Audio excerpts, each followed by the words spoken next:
la seule chose pour perdre le gras du ventre. Bonjour mesdames, j'espère que vous allez bien. C'est Alex, votre coach, et aujourd'hui je vous partage mes astuces et mes secrets pour perdre le gras du ventre. Avant d'aller plus loin, je vous rappelle que je suis coach sportif diplômé et qu'au quotidien, j'accompagne et j'aide les femmes qui veulent mincir sans régime et sans cardio. Si vous aussi d'ailleurs, vous êtes dans une démarche de reprise en main et que vous voulez perdre du poids très rapidement, je ne sais pas, 5, 10, 15 kilos, envoyez-moi go dans les commentaires. Le gras du ventre, c'est vraiment une zone qui vous dérange. Mais d'un point de vue scientifique, il est faux de dire qu'on peut vraiment cibler la graisse au niveau du ventre. Mais d'expérience de terrain, après avoir aidé plus de 30 000 femmes, lorsque vous avez essentiellement du gras qui est stocké dans cette zone, le gras va partir là où il est. Si vous êtes relativement mince au niveau des cuisses et mince au niveau des bras, par exemple, c'est le gras qui va être stocké au niveau du ventre qui va partir. Mais pour cela, vous allez devoir appliquer méticuleusement les conseils que je vais vous donner maintenant dans cette vidéo. C'est très important, vous devez respecter les étapes.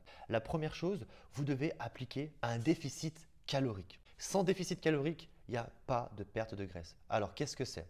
Vous avez ce qu'on appelle le métabolisme de base. C'est le nombre de calories que votre corps a besoin pour maintenir ses fonctions vitales. Le cerveau, le cœur, le foie, on s'accorde à dire que c'est environ 1450 calories. C'est le nombre de calories que vos organes consomment au quotidien pour faire fonctionner la machine. À cela, on rajoute le NAP, le niveau d'activité physique. C'est un coefficient d'activité multiplicateur qui se surajoute à votre métabolisme de base pour obtenir votre dépense énergétique journalière. Et par rapport à votre maintenance ou dépense énergétique journalière, vous allez retirer un certain nombre de calories, environ 15%. Mais ne retirez pas plus de 500 calories parce qu'après, votre déficit calorique sera beaucoup trop agressif. Une fois que vous êtes en déficit calorique, n'oubliez pas, c'est la deuxième chose à faire, de manger suffisamment de protéines. 1,6 g par kilo de poids du corps, c'est vital si on veut perdre du poids et conserver, maintenir et construire ces fibres musculaires lésées par l'exercice. C'est comme ça que vous aurez vraiment des résultats visuels devant le miroir.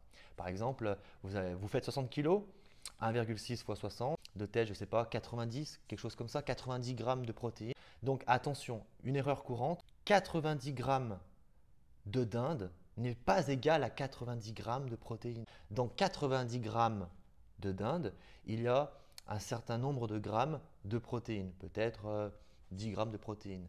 Donc, à la fin de la journée, vous devez avoir consommé 90 grammes de protéines et pas 90 grammes de dinde par exemple. Et enfin, le dernier secret, et il est très important et il fonctionne avec les deux premiers, vous devez être active et faire du sport, des activités de résistance comme la musculation par exemple pour travailler vos muscles, augmenter votre métabolisme. C'est essentiel et d'ailleurs j'en parlerai dans une prochaine vidéo pourquoi l'entraînement en résistance ou ce que vous appelez renfo est essentiel pour perdre du gras et avoir une silhouette athlétique et fine devant le miroir. J'espère que cette vidéo vous a plu. N'oubliez pas de vous abonner à ma chaîne pour plus de conseils et n'oubliez pas de commenter go dans les commentaires si vous voulez perdre du poids avec une méthode saine et naturelle. Je vous embrasse, c'était Alex, votre coach. Ciao, ciao!